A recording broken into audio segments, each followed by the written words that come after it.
Good morning and happy Wednesday, folks. William Tramp, also known as This F and GM here, ready to talk to you about my sound issues. I'm in a time crunch right now, so I have to record, so you might hear my 3D printer running in the background, and I am terribly sorry about that. Now that aside, I'm also ready to talk to you about Encounter Party. Encounter Party episode 19 aired last night, March 12th at 9 p.m. Eastern Standard Time on the Dungeons & Dragons Adventures Network, which you can find on Freevee and Plex. And it was a go one.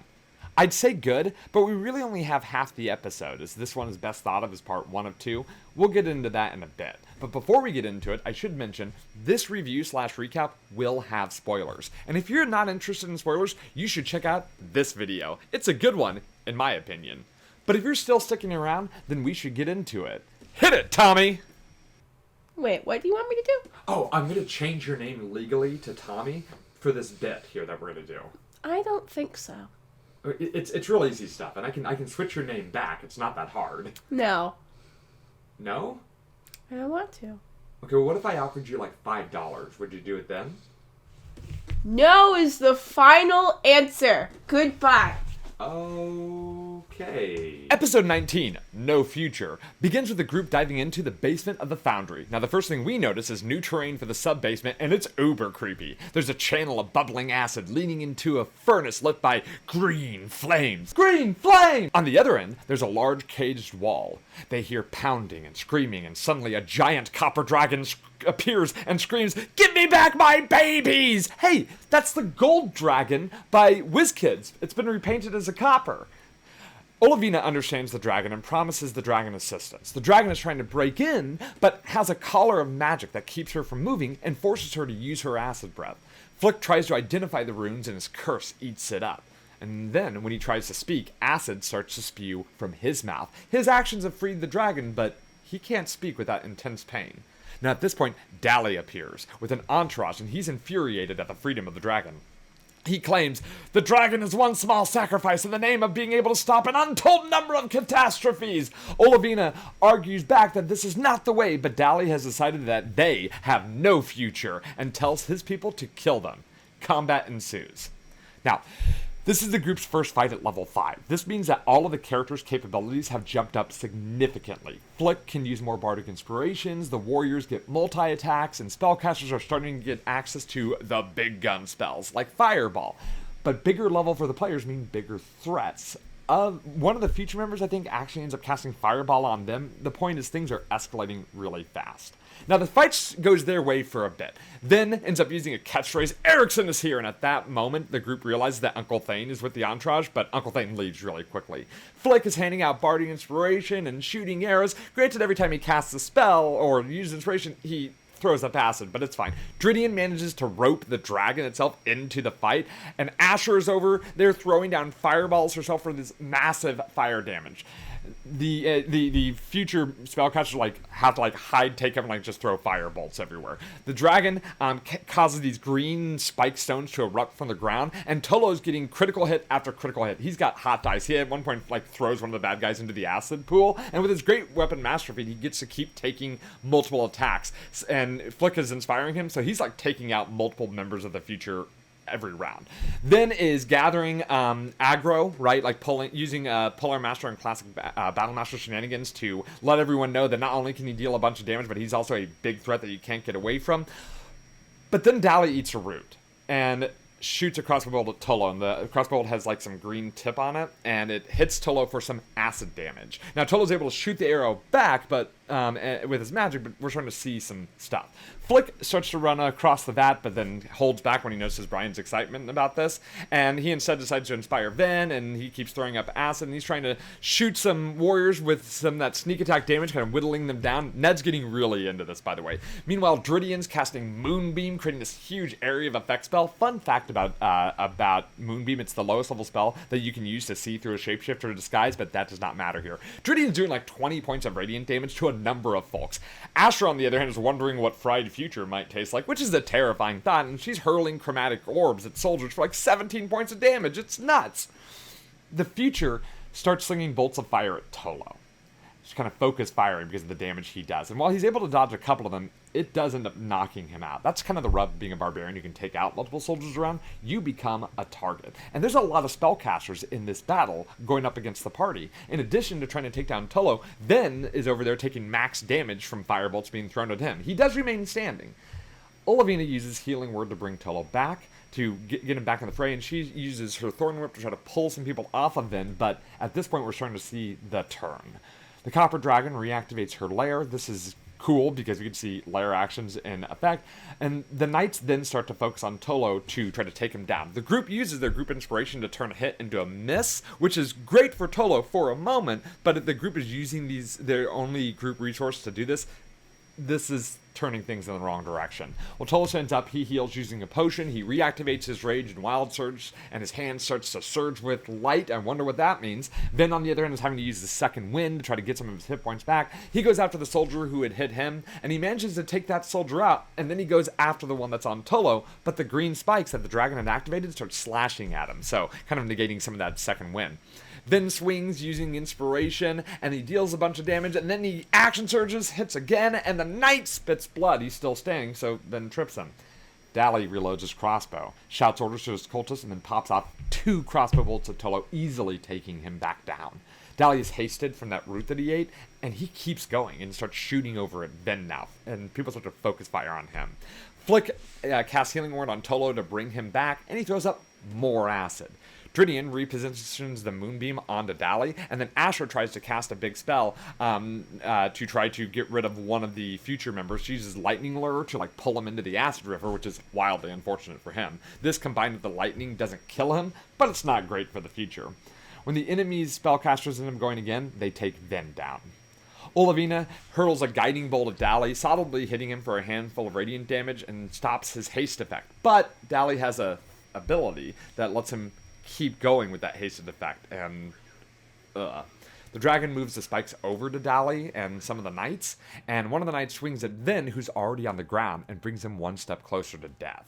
The knight in the Acid River dies a absolutely horrible death as Asher stares him down, and then she laughs. Good lord, Landry. Tolo, who is still alive, gets to his feet and rages and attacks and takes out the final knight. He then runs over to the group of spellcasters to start trying to get them too. Then rolls a death saving throw, but we're not privy to the result as the episode ends there. That's the episode. Now, this episode is clearly ending on a cliffhanger mid-fight, which is an unfortunate side effect of Dungeons and Dragons. So I want to take a moment now to talk about what I like, what I didn't like, and my theories for the future episodes. So first, what did I like? Okay, well, as always, the terrain is a hit with me, but this time we have a lot of dynamic elements being introduced. We've got a fiery forge, a river of acid, a caged dragon. This is great. This is Dungeons and Dragons terrain. Things are getting wild, right? Outside of just buildings. I also really enjoyed the use of the gold dragon instead of using the copper dragon miniature, which does exist. I have both of these official miniatures from WizKids, and if you look here, you can see that the pose the copper is in would not have worked for the caged terrain. It was a really smart move to use the gold dragon, whose pose is much more conducive to what Brian was trying to accomplish there. Now, I like and I dislike the next thing I'm going to mention, which is what I call the healing yo-yo. So in Dungeons & Dragons, there's a spell called Healing Word, and it heals a little bit of damage. Now, usually this is used to quickly bring somebody back from the brink of death. The problem with this spell is that it never really heals enough to allow the recipient to take another hit before going back down, especially as levels start to get higher. Now, this spell eventually leads to what I call the healing yo-yo, which is an all too common occurrence in the game. A warrior goes down, someone healing words them back up, but before they can really act, the enemy goes and knocks them down again. They get healing worded again, they get hit again, and then they go back down. It's a yo-yo, up, down, right? So in a way, I like that we got to see this on camera. It's absolutely something my table has had to go through on a number of occasions, and that makes this actual play feel more like a mechanical D&D to me. On the other hand, it's a losing strategy, and it's super frustrating to see go off of the table because it's a futile exercise in hoping that the DM drops it and doesn't attack again. And a DM can seem very cruel for continuing to attack somebody who we know is going to go down, but in the case of Tolo and Ven, they just do too much damage to ignore. As a dungeon master, this is a double-edged sword, and even though it somewhat seems like Brian may be picking on the two warriors here, I do know it's the right call to make. It just sucks to see. Another thing that sort of leaves a tiny sour taste in my mouth is the nature of Dungeons & Dragons combat and how long it takes at higher levels. More abilities mean more time taken to finish a combat scenario, and we see this on full display in this episode, as the episode has to stop mid-battle, and this is somewhat unavoidable. I know at my table we have had to stop sessions mid-battle, and it sucks a ton, and I know that the producers of this show had to make a hard choice. Edit out a lot of the combat, maybe they create a montage or something, or they have to divide the episode into two parts. And knowing how fun combat can be for the players, it can be really difficult to put clips of the fun times on the drawing room floor. But in the end, it just sort of reminds me one of the least fun things about the game. So when the episode ended on an unknown death saving throw, I end up feeling like the entire point of having access to being able to edit is sort of thrown away. Especially when I realize that this is likely to continue to happen as combats take longer and get tougher. Now, this isn't meant to cast shade on the people who worked on this show. I know it's a difficult choice to make, and I absolutely empathize with that. It's just a personal preference issue for me. Lastly, kind of my negative stuff, if Uncle Thane was just going to leave, why was he introduced? It felt a hair unnecessary. I feel like we've already had the will they, won't they in terms of a confrontation in which Ven and Thane recognize one another, so adding it and then pushing it off further just seemed kind of needless. I don't know. Alright, my thoughts and theories. Now, it is hard to have thoughts and theories as this is only half of the scene, right? We only get half the scene, so we don't know the outcome yet. But I want to mention sort of a meta theory, and this is about the end of the season altogether. Now, we only have 3 episodes left, and there's a lot of loose ends. We've got the Metaguy mysteries, right, including a sick pseudo-head of the Order, and Tolo's mysterious friendship, and Tolo's ability to see the future without a monocle, because we've seen that a couple times. We don't know much about Asher's sister other than she's in Waterdeep, and we haven't seen hair nor hide of the sword that both Dridian and Flick are hunting. We don't know what happened to Olivina's mentor, nor the former head of the Metaguy, the one who died under mysterious circumstances, and we don't know anything about the son of Mallory Temperance. And there are more mysteries that remain unanswered. And I have no doubt that we will receive some of the answers before this season is up, but I don't think we're going to be able to see them all. And I think that this is something that differentiates Encounter Party from other actual plays, for better or for worse.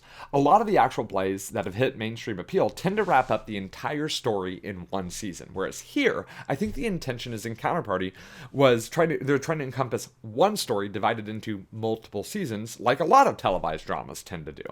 So I think that this is going to represent a change that hinges on a gamble of whether or not Encounter Party gets renewed for a second season. And I think by the end of this season, we may end up with more questions than we have answers.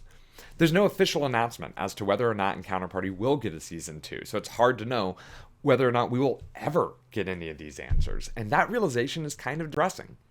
So with that stated, here's a call to action. If you like the show and you want to see the answers to that story and see more, talk about it. Tell people publicly on social media about it. Give positive reviews on IMDb and Rotten Tomatoes, and most importantly, watch the show through the official channels. This can tell the higher-ups that this show is something worth pursuing, I believe. Okay, that's it. I want to thank you for joining my review of Encounter Party episode 19. The next episode of Encounter Party will air Tuesday, March 19th at 9 p.m. Eastern Standard Time on the Dungeons & Dragons Adventures Network, which can be found on Freevee and Plex. If you haven't already, why don't you let me know your thoughts about the episode in the comments below? Or you could head to Discord, where I put a link in the thing below to get you access. You should head to the Discord and talk about your feelings among other fans. And as always, consider liking and subscribing my channel, as that just makes me feel all warm and fuzzy inside. Alright, either way, thank you for joining me on today's recap, and I look forward to seeing you next time.